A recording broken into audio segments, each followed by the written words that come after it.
Pessoal, a política literalmente não é para qualquer um, mas não é para qualquer um mesmo. Tem quem seja proibido de atuar de qualquer forma política. E a eles, né, incluem-se os ministros do Supremo Tribunal Federal.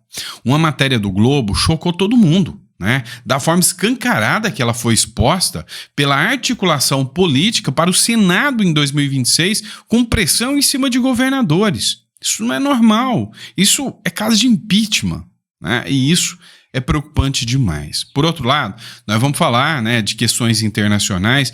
Uma ameaça feita pelo Elon Musk, né, em atuação contra a guerra que está acontecendo na Ucrânia e na Rússia chocou todo mundo. E a gente vai falar um pouquinho sobre isso aqui. Isso aqui e muito mais faz parte aqui do nosso editorial. Então, não esqueça de se inscrever no canal, né? Curta, compartilha e bora entender tudo isso que está acontecendo. Vem comigo. Olha, pessoal, isso aqui é literalmente assustador, tá? Matéria do Globo, então eu sempre cito a fonte para que ninguém venha falar que eu estou criando. Ah, não, mas está espalhando fake news. É o Globo, tá? Como um ministro do STF vem marcando o território para impedir que o Bolsonaro domine o Senado, né? Essa matéria é da Naira Trindade. Isso é assustador. E isso é coisa para crime de responsabilidade.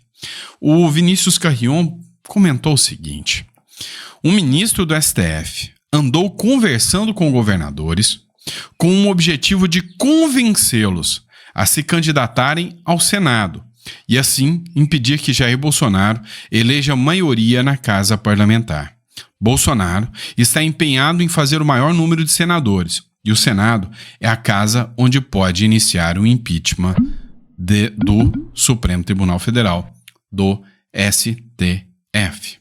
Ou seja, é o Supremo Tribunal Federal articulando politicamente para interferir na escolha, né, de quem serão os candidatos. Olha que aberração isso, né? Ou seja, articulando, pressionando governadores a se candidatarem para barrar o Bolsonaro. Ou seja, lembra aquela história do nós derrotamos o bolsonarismo? Pois é, eles ainda estão tentando derrotar o bolsonarismo. Essa é que é a verdade.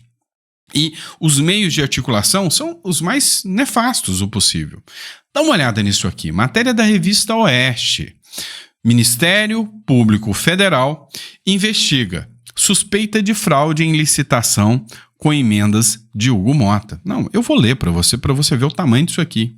O Ministério Público Federal investiga possíveis fraudes em licitações que envolvem emendas PIX enviadas pelo deputado Hugo Mota ao município de Santa Luzia, na Paraíba. A apuração busca determinar se uma empresa de fachada venceu a concorrência e se houve, né, desvio ou aplicação irregular de recursos federais.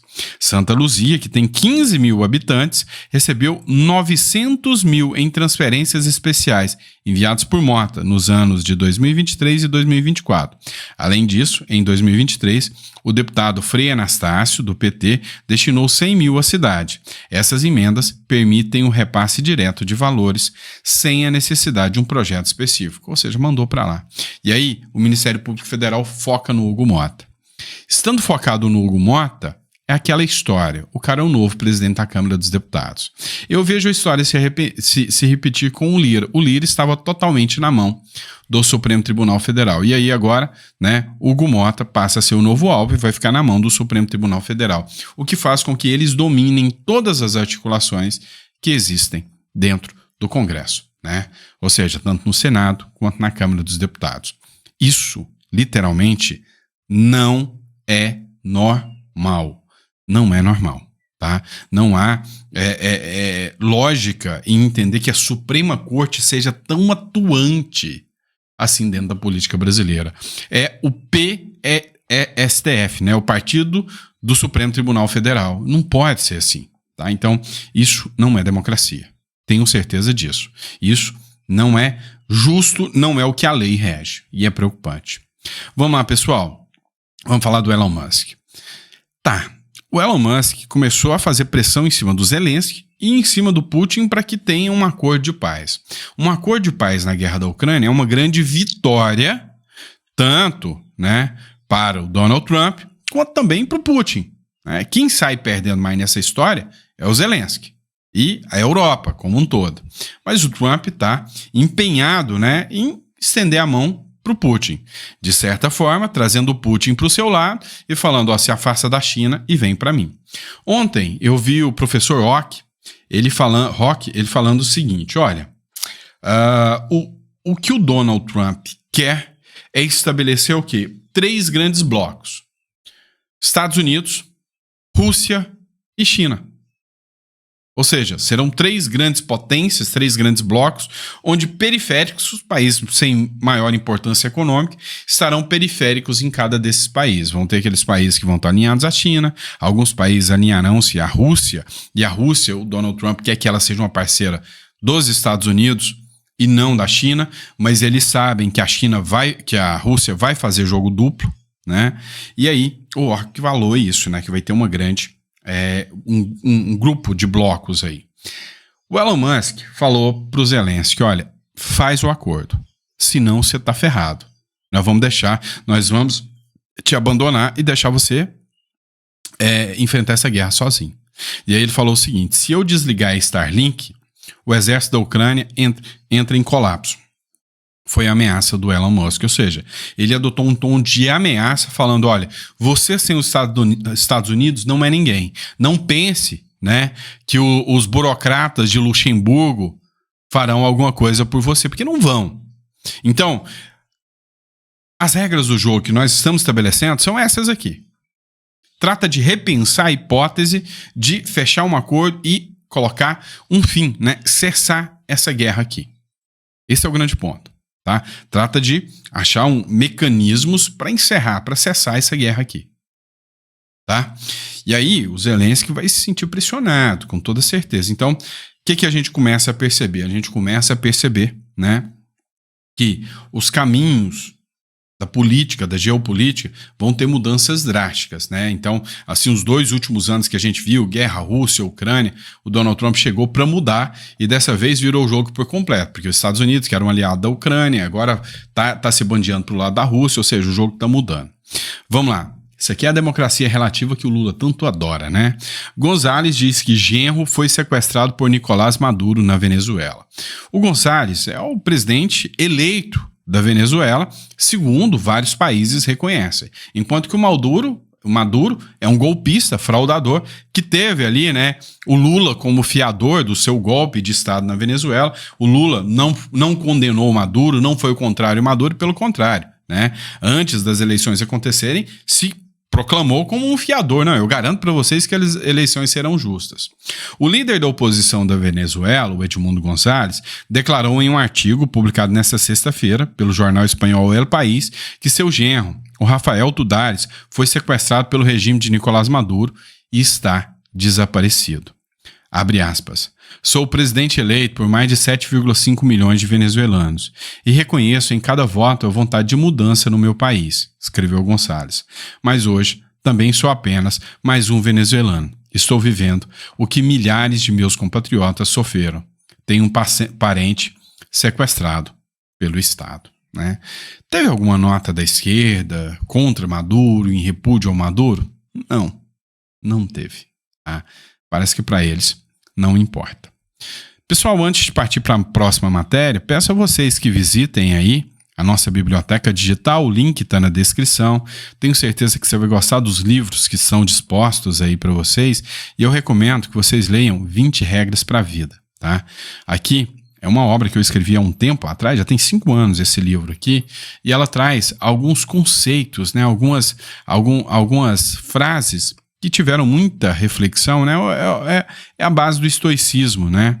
Então, por exemplo, uma fala de Platão, não espere por uma crise para descobrir o que é importante na sua vida. E é assim, tá?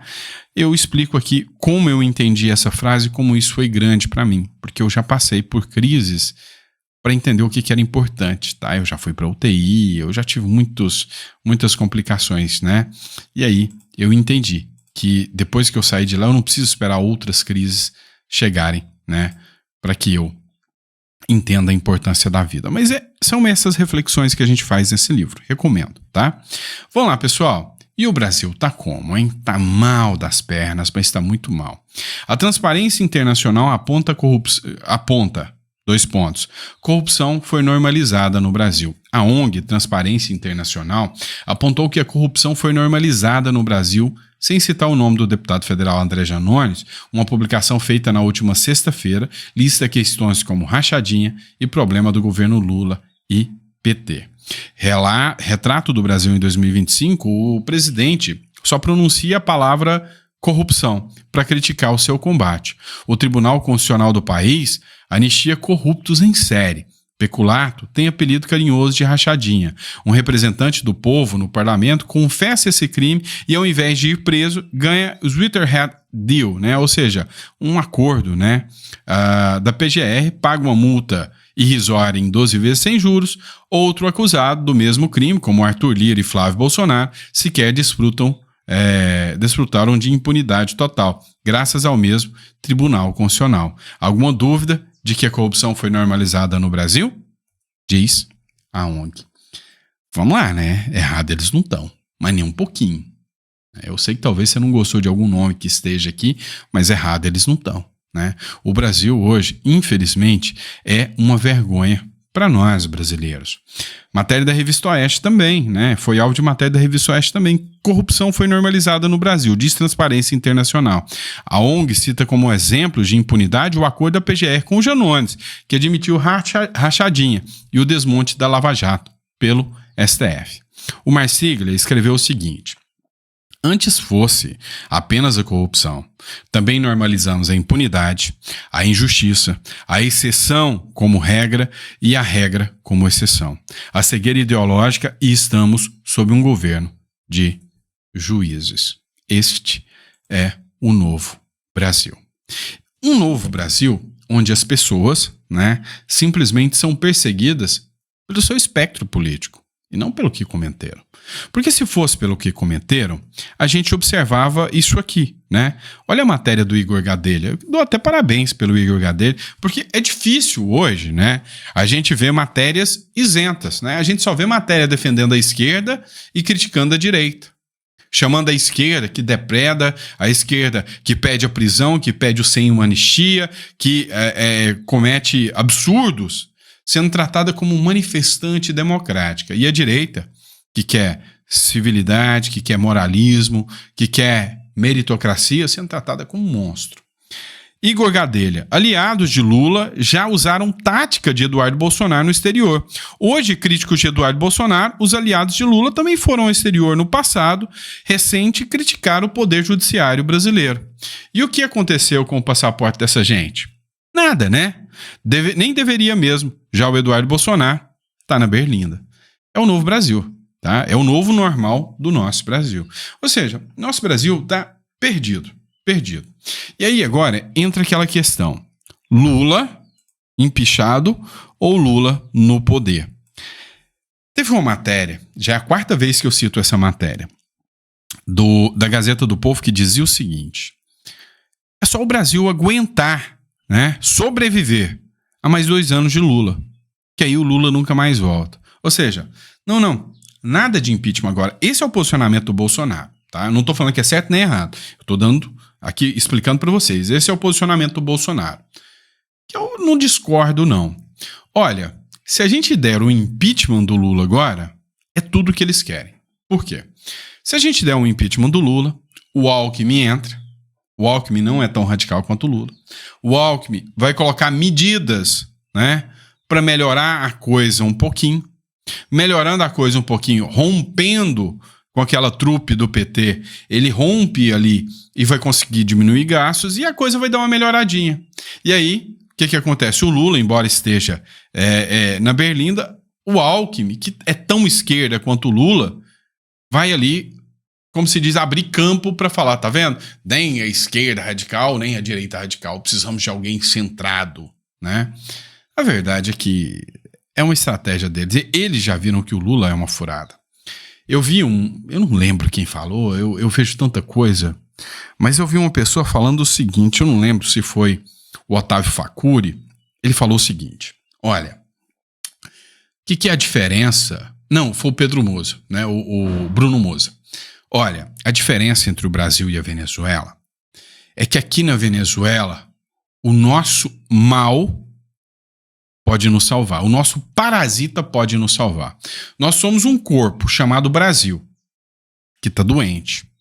E aí, dentro de várias doenças que tem, o câncer da esquerda, nós temos um parasita, né? Nós temos o câncer, que é o lado da esquerda, e um parasita que tomou a maior parte do nosso corpo, chamado centrão. Esse parasita já atingiu o cérebro e já está controlando, né, tudo que acontece. Só que esse parasita entendeu que esse câncer vai matar o hospedeiro, né? Ou seja, vai matar o Brasil. O câncer é a esquerda. E esse parasita chamado centrão falou, olha, eu não quero perder esse corpo. Eu não quero perder o Brasil. Se eu entregar para a direita, eu perco esse corpo. Agora, se eu continuo com a esquerda, que é o câncer, esse corpo vai morrer. E aí eu morro junto. E esse é o centrão. Tá? Então o centrão tá doido para se livrar da esquerda agora, mas não quer que a direita também se volte, né? Então eles vão controlar ao máximo para, né, ter vamos dizer assim, um fôlego a mais, né, com a esquerda, com o centrão, colocando alguém deles que eles consigam continuar manipulando tudo. E aí quando a gente fala, não, a gente só tem que aguentar mais 2 anos do governo Lula. O Meirelles, cara, um cara típico, né, ali da turma, veio e falou, ó, dá para aguentar mais 2 anos? Não. Os danos serão tão grandes que podemos até sobreviver, mas vai sobrar sequela. Se continuar o padrão de gastos, de expansão fiscal que está nesse governo, no próximo a ser eleito em 26, nós podemos ter aí a dívida pública subindo a um nível que não torne sustentável mais à frente, a partir aí de 27, 28, aí, e aí o país pode enfrentar um problema aí sim maior. Pois é, aí o problema é maior, ou seja, podemos até sobreviver, mas as sequelas, essas sequelas não vão acabar tão cedo. Esse é o Brasil que um tribunal de justiça vai gastar nada mais nada menos que 573 mil para comprar iPhone Pro para desembargadores que ganham salários acima de 30 mil reais, fora os penduricalhos que às vezes levam a salários exorbitantes que extrapolam 100 mil reais, e nós ainda vamos ter que dar iPhone 16 Pro Max, os mais tops, de graça para essa turma. Uma Câmara de Vereadores de Goiás está fazendo isso também. Ou seja, é isso que eu falo de parasita, tá? Parasita. Só que o parasita, ele vai sugando, e ele sabe que se o hospedeiro morrer, se morrer, eles não têm mais sangue para sugar, tá? É isso que está acontecendo. Vamos lá. O que são as prioridades desse Brasil fajuto? Prefeitura distribui 10 mil latas de cerveja em Cidade do Maranhão, onde falta esgoto, né? Ou seja, evento teve patrocínio de diversos políticos, entre ele o ministro das Comunicações do governo Lula. Essa é a prioridade da esquerda, pessoal. É o pão e circo. É assim. Vamos lá. O governo Lula já repassou mais de 300 milhões dos pagadores de impostos para o Grupo Globo. Valor consta em sistema que disponibiliza informações referentes a ações de publicidade dos órgãos e das entidades do Executivo Federal.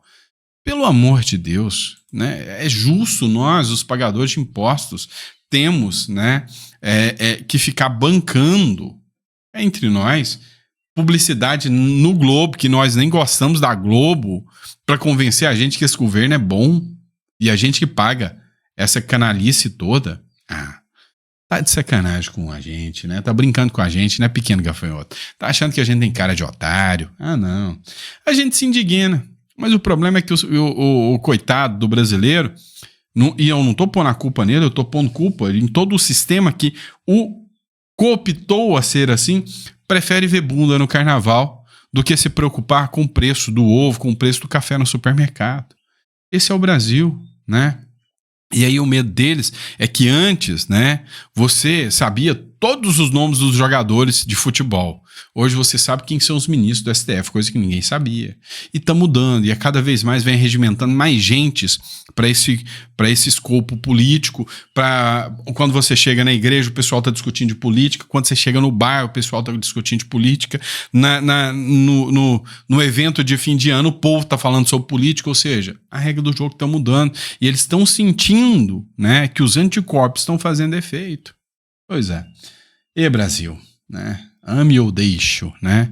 Ainda amamos, mas não esperamos deixá-lo, né? E é isso, pessoal. Espero que vocês tenham gostado do nosso editorial e eu vejo vocês no próximo, tá bom? Abraço.